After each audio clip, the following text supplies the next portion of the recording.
देखो आर बराबर आपका दिया है 10 सेंटीमीटर, आर बराबर 10 सेंटीमीटर है। और यहाँ से आपको क्या निकालना है, पहले हमें देखो वृत्तखंड का क्षेत्रफल निकालने के लिए त्रिज्यखंड का क्षेत्रफल निकालेंगे, और त्रिज्यखंड का क्षेत्रफल निकालने के बाद उसमें से त्रिभुज का क्षेत्रफल घटाएंगे तो आपका आएगा।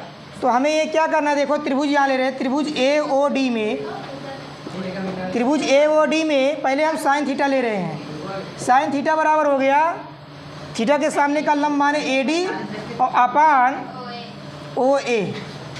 तो साइन थीटा का मान 45 डिग्री है, ए डी ओ ए का मान है 10, और 45 का मान कितना हो जाएगा, 1/रूट ए डी अपान 10 हो जाएगा। तो यहाँ से आपका क्या हो जाएगा, ए डी का मान जब हम निकालेंगे तो 10 ऊपर चला जाएगा। ए डी बराबर आपका हो जाएगा 10√2, इसका परिमेयीकरण कर दो, √2 अपान √2, तो ए डी बराबर हो जाएगा 10√2 अपान 2। तो इसे काट देंगे तो कितना आ जाएगा, 5। तो ए डी बराबर आपका हो जाएगा 5√2, ये आपका ए डी का मान हो गया। अब अभी हमको चाहिए क्या, ए बी, है ना, ए बी चाहिए। तो ए बी के लिए तो लिखो ए बी बराबर हो जाएगा कितना, 2 गुणे क्या, ए डी। तो 2 ए डी का मान कितना है, 5√2, तो 5 2 जा 10 हो जाएगा, यहाँ पर हो जाएगा आपका। तो सेंटीमीटर ये आपकी हो गई, इतना सेंटीमीटर आपका हो गया, ये ए बी है। यहाँ पर ए बी मतलब पूरे जीवा की लंबाई आ चुकी है।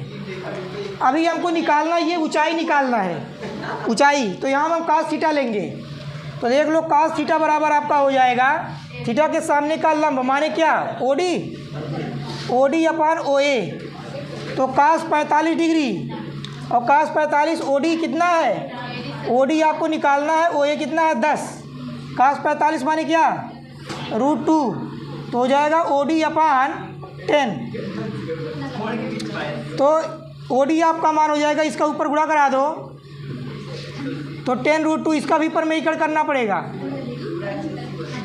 तो यहाँ से ओ डी बराबर आपका आ जाएगा, हो जाएगा 10√2 अपान 2, इसे काट दोगे तो हो जाएगा 5। ओ डी बराबर आपका कितना आ गया, 5√2।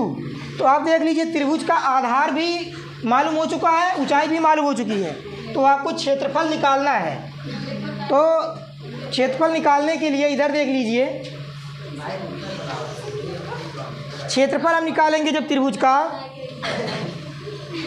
तो क्षेत्रफल बराबर 1/2, आधार क्या है, ए बी, और ऊंचाई क्या है, ओ डी। 1/2, ए बी का मान आया है 10√2, और ओ डी का मान कितना आया है, 5√2। तो यहाँ से देखो, अगर इसे काट दें 2 से, 2 × 5 = 10 हो जाएगा, 5 का 5 से गुणा कितना हो जाएगा, 25, और √2 का √2 से हो जाएगा 2, तो 25 दूना 50 सेंटीमीटर स्क्वायर त्रिभुज का क्षेत्रफल आ चुका है।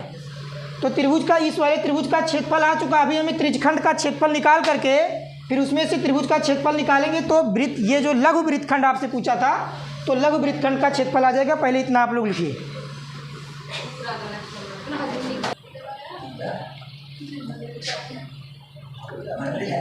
देख लीजिए।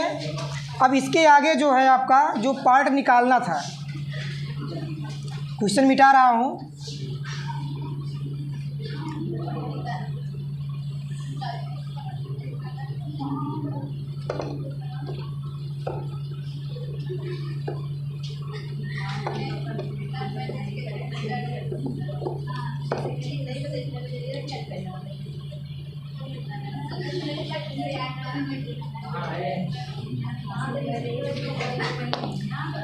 अब देखो, मुझे निकाला मैंने त्रिभुज का क्षेत्रफल, जो त्रिभुज था आपका, त्रिभुज का क्षेत्रफल 50 सेंटीमीटर स्क्वायर निकल चुका है, ठीक है ना। तो त्रिभुज का क्षेत्रफल मुझे निकालना है वृत्तखंड का क्षेत्रफल, नीचे वाला। तो वृत्तखंड वाले का क्षेत्रफल निकालने के लिए मुझे पहले त्रिज्यखंड का क्षेत्रफल निकालना पड़ेगा। तो देख लो, यहाँ पर थीटा का मान कितना दिया है, थीटा का मान 90 डिग्री दिया था, और आर का मान 10 था ही। तो लिखो त्रिज्यखंड का क्षेत्रफल, लिखो त्रिज्यखंड ओ ए ई बी ओ का क्षेत्रफल, मतलब नीचे वाला छोटे वाले का।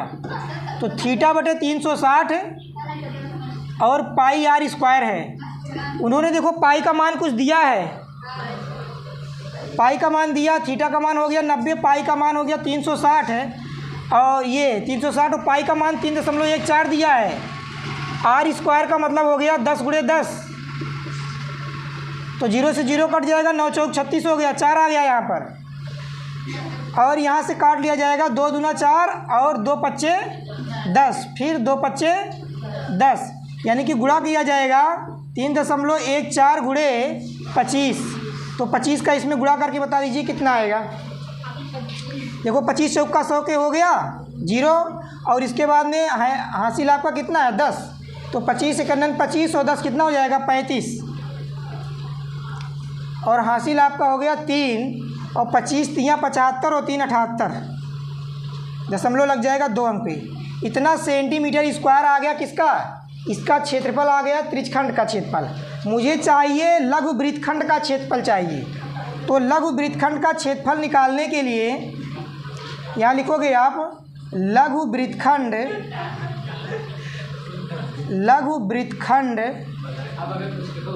का क्षेत्रफल। तो यहाँ हो जाएगा त्रिज्यखंड का क्षेत्रफल, त्रिज्यखंड का क्षेत्रफल माइनस त्रिभुज AOB का क्षेत्रफल। त्रिज्यखंड का क्षेत्रफल आप निकाले हो कितना 78.50 माइनस इसका, और जो त्रिभुज का क्षेत्रफल आप निकाले हो 50 है, ठीक है ना।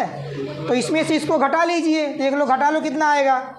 तो 78 में से यहाँ पर देख लो साइड में कहीं घटा लो, 78.50 में से आपको घटाना है 50.5, ये 50 केवल घटाना है आपको, हो जाएगा 50, इतना दशमलव हो गया 8, ये हो गया 2, तो आपका हो जाएगा 28.50 सेंटीमीटर स्क्वायर। ये रहा आपके लघु वृत्तखंड का क्षेत्रफल। एक पार्ट आपका आ चुका है, पहला वाला पार्ट, जिसमें आपका पूछा था लघु वृत्तखंड का क्षेत्रफल। अभी एक पार्ट इसका बाकी है। तो देखो आपका जो है ये लघु वृत्तखंड का क्षेत्रफल निकल चुका। अभी आपको निकालना है दीर्घ त्रिज्यखंड का क्षेत्रफल। और दीर्घ त्रिज्यखंड आपका है कहाँ, यहाँ से लेकर के ऊपर वाला साइड। अगर इसको मैं कोई नाम दे दूँ, मान लो यफ दे दे रहा हूँ नाम, तो उसका क्षेत्रफल आपको निकालना AF मतलब OAFBO का क्षेत्रफल आपको निकालना है, ठीक है। तो देख लो कैसे निकाला जाएगा। उसको निकालने के लिए मुझे पहले निकालना पड़ेगा वृत्त का क्षेत्रफल। देखो निकालेंगे कैसे। तो देखो वृत्त के क्षेत्रफल में से, है ना, पूरे वृत्त का क्षेत्रफल निकाल लेंगे। वृत्त का क्षेत्रफल निकालने के बाद उसमें से हम ये दीर्घ जो लघु वाला त्रिज्यखंड था उसको घटा देंगे। घटाने के बाद जो बचेगा वो क्या बचेगा, दीर्घ त्रिज्यखंड बचेगा। तो पहले निकाल लीजिए आप वृत्त का क्षेत्रफल। तो देख लीजिए वृत्त का क्षेत्रफल, वृत्त का क्षेत्रफल का सूत्र क्या है, पाई आर स्क्वायर। पाई का मान कितना दिया है 3.14 × आर स्क्वायर माने 10 × 10, है ना। तो 3.14 और × 10 दाम में कितना होता है 100। इसका जब गुणा करोगे तो हो जाएगा, इसके बाद 00 और नीचे से लग जाएगा 0.2 अंक पे, तो हो जाएगा 314, और ये हो जाएगा आपका सेंटीमीटर स्क्वायर वृत्त का क्षेत्रफल आ चुका है। अब हमें करना क्या है, अब लिखो दीर्घ त्रिज्यखंड का क्षेत्रफल। तो दीर्घ त्रिज्यखंड का जो क्षेत्रफल हो जाएगा, लिखेंगे वृत्त का क्षेत्रफल माइनस लघु त्रिज्यखंड का क्षेत्रफल। त्रिज्यखंड का क्षेत्रफल, वृत्त का क्षेत्रफल आप कितना निकाले हो 314 माइनस वो कितना निकला था 28.50 इतना निकला था। इसको से इसमें से घटाना है, देखो साइड में घटा दे रहे हैं। तो 314.00 हो जाएगा, यहाँ 0.50 हो जाएगा, ये हो जाएगा 28। तो ये 0 हो जाएगा, 10 में से 5 गया कितना आया 5 दशमलव। यहाँ बचा है 3, एक उधार ले लेगा तो 13 में से हट गया 5, यहाँ हो गया 0 1 10 में से 2 गया 8, यहाँ कितना बचा 2। तो आपका हो गया ये 285.50 सेंटीमीटर स्क्वायर। ये रहा आपके दीर्घ त्रिज्यखंड का क्षेत्रफल। ठीक है, तो ये सवाल आपका पूरा हो गया।